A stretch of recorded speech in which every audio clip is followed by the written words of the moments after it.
To our next speaker.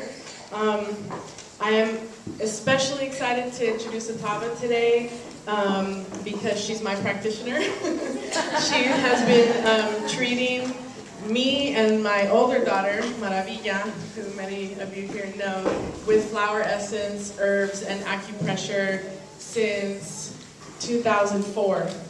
And she's just an amazing, beautiful human being that's setting a very important example in this field of work. I want to thank you, Atava, for being here. Her full name is Atava Garcia Swiecicki. She's a registered herbalist, AHG, with the American Herbalist Guild. She's inspired by the healing traditions of her Polish, Hungarian, Mexican, and Navajo ancestors. She's a clinical herbalist, body worker, dream group leader, and teacher. She has degrees from Stanford and Naropa University. She's also studied with many indigenous healers and elders. Her grassroots healthcare business, Ancestral Apothecary, is based here in Oakland, and she also produces a unique line of herbal products that I will encourage all of you to support today. So let's give it up for Atava.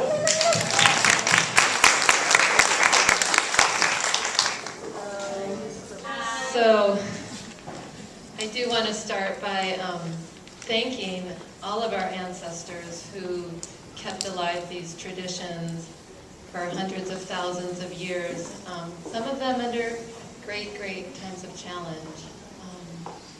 I know my own ancestors are who inspire and push me to do the work that I do, and I've been really blessed to have the opportunity to really go deep into the many lineages, blood lineages that are in this body that we call Atava. And one thing I do like to say, well, I'll finish thanking the ancestors, and I'm convinced, and I know for sure that everyone here also has in their lineage people who are medicine women or curanderas or whatever the name was in your culture, because this is the medicine of the people and of the earth. That's not the alternative. It actually is the way of being in relationship to one another and to the plants and to the planet. So give thanks to our ancestors.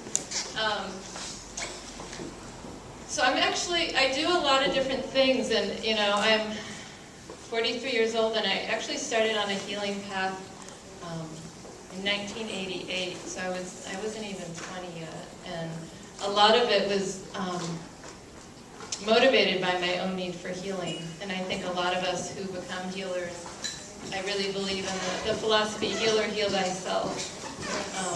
A lot of us are given our own projects in our lifetime, some that we get from our ancestors, because I'm a believer in the intergenerational trauma that many of us survive, is carried on.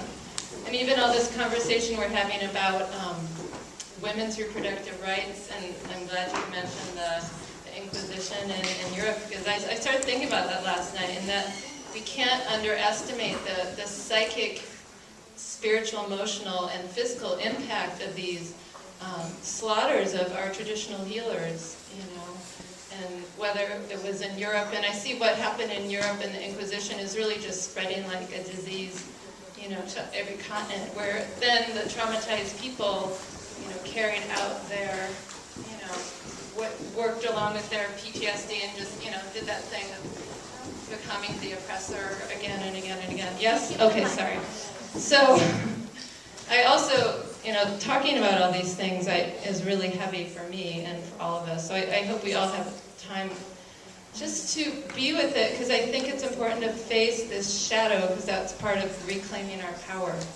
And I think that's what keeps a lot of us, literally our consciousness, enslaved into believing that drug-based industrial medicine is the medicine, is because when you start opening up to what is there beneath the surface, there's often a lot of trauma. And I can say when I starting to practice as an herbalist, I had nightmares for weeks and weeks, and it was being chased and pursued. And right now, even in the United States, there's places where I could go to jail for practicing as an herbalist.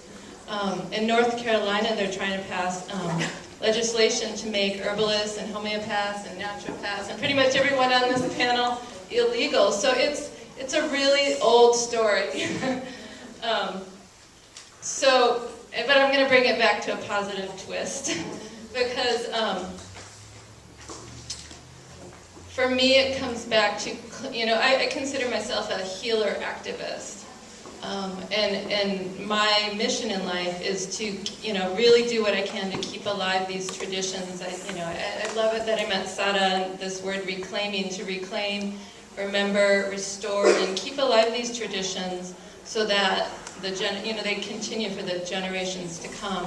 And I'm going to talk a little bit about all the work that I do, the plant-based work, because as one of my first herbal teachers said, herbal medicine is the people's medicine. Like, just right out here in this garden, I could totally switch my whole rotation. We could just do an herb walk. Like, there's medicine right out here. There's medicine if you walk through the streets of Berkeley, and it's free. Yep. And it is free. And, and the powers that be don't want us to know that because, guess what? You can't patent it. You can't make money, you can't make profit. And then we're just buying into their drugs again and again and again. So how many people grew up with any kind of herbal medicine in their family? Awesome. That's great. So everybody, if you have a sister, a tia, a abuelita, or a grandfather, or whoever, anyone in your family, learn what they know. Record it. Spend time with them. There's, a lot of times when people, if you're an immigrant, you come to this country and there's, this happened in my family, like, oh, we're not going to do that because that's the old world, or we're going to assimilate, but let's turn that around. Really honor those people in your family who keep it alive. It's really, really important. So the earth gives everything free. And the other thing I want to say is the plants are our ancestors. When I honor our ancestors, I start with the plants, and I have my little, because I never can remember these numbers, but the plants on planet Earth came 370 million years ago. Humans, just 2.6. So that's like, I don't know, they're a lot older than us. And because of their intelligence, it's been called evolutionary intelligence of the plants. Like, we're here. We would not be here. None of us would even be sitting here if there weren't plants. Like, they give us oxygen, they give us food, they give us shelter, and of course they give us medicine. But why have we forgotten that? And I think it does go back to a lot of this, trauma and intentional. It's not just trauma, but it's intentional. I call it brainwashing or intentional racism, misogyny, all of this stuff of, attack on things that are, often earth-based or indigenous-based or female-based. So the plants are our ancestors, and they have a lot of wisdom. And the other thing I do want to say is, when we talk about access to holistic or natural medicine, a lot of people call what I do alternative medicine. Or it is not the alternative. Again, for thousands and thousands of years, people have been practicing with herbal medicine. Still, 75% of the world is plant-based pharmacopoeia. That means they're using plants exclusively to heal themselves. Again, it's just this mental manipulation that drug-based medicine or Western-based medicine, that you need this degree, you need to go, spend hundreds of thousands of dollars on all this training, and then it has access to only a little bit of people. That is the alternative, if you look at history.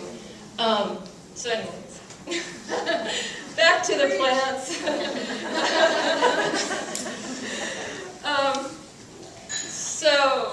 Okay, I'm kidding. So I could get on the whatever you call about this topic. So, the other thing I want to say is this, when we say healthcare, I want us to reclaim that word, because I don't think there's anything healthy or caring about what we call healthcare. Seriously, it is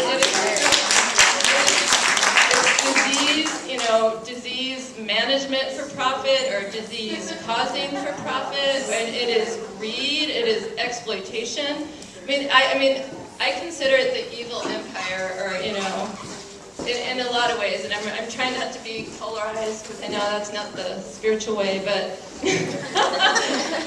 but you know, there's really, the more you learn about it, there's some horrible statistic or facts, like for example, some of the mega million-dollar drug companies that are making drugs to treat cancer, like chemotherapy drugs, are the same companies that are making poisons and toxins that are giving people cancer. So it's like they're profiting from making us sick. And so I think we have to remember that. We have to unlearn, or like I like to quote Bob Marley, free ourselves from the mental slavery that is enforced upon us.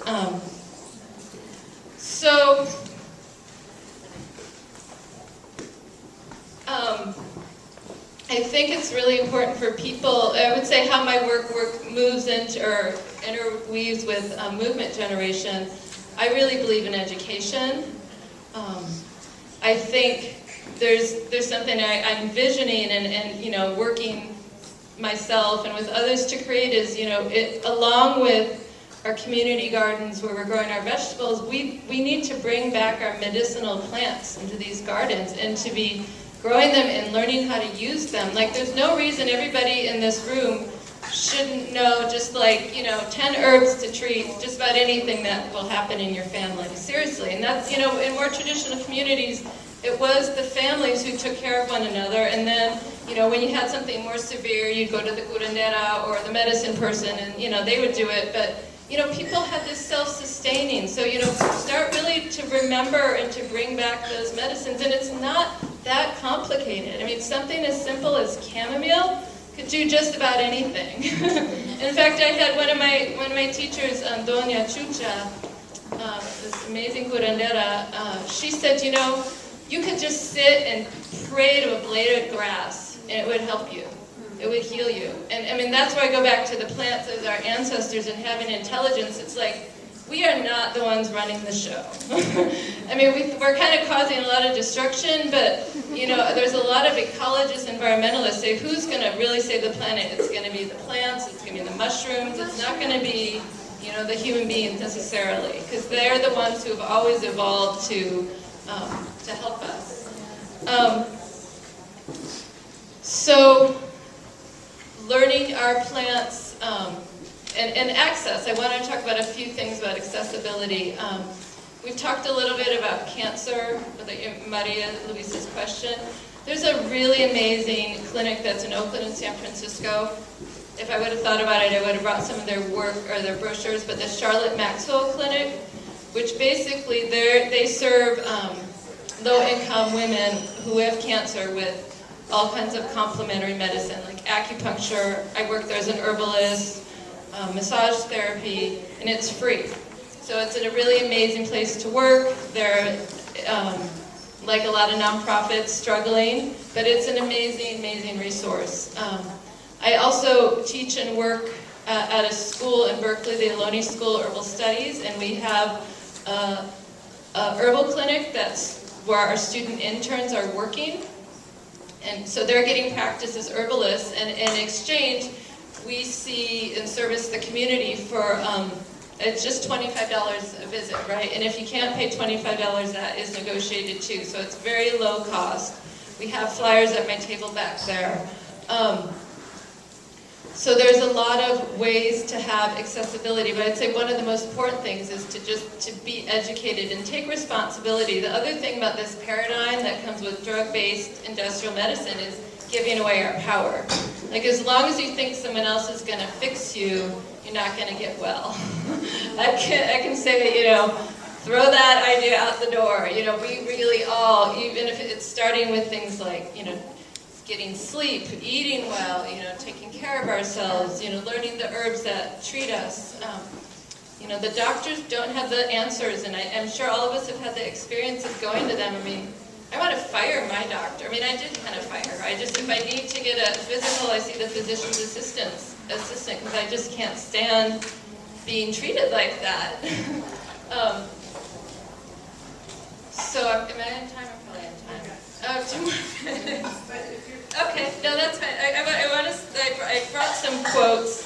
Oh, and the other thing is, I know when we talk got all this stuff, it can get really overwhelming. I know I can get overwhelmed, or what do I do, who do I go to? But I want to say that I've heard over and over from a lot of elders, traditional wisdom keepers, that this knowledge, this ancestral knowledge, is in us. It's in our bones. It's in our heart. So we don't have to pay for an education. Just sit and spend time. Go and sit with the plant. Grow a couple plants. Start with the ones that you maybe know a little bit and practice with them.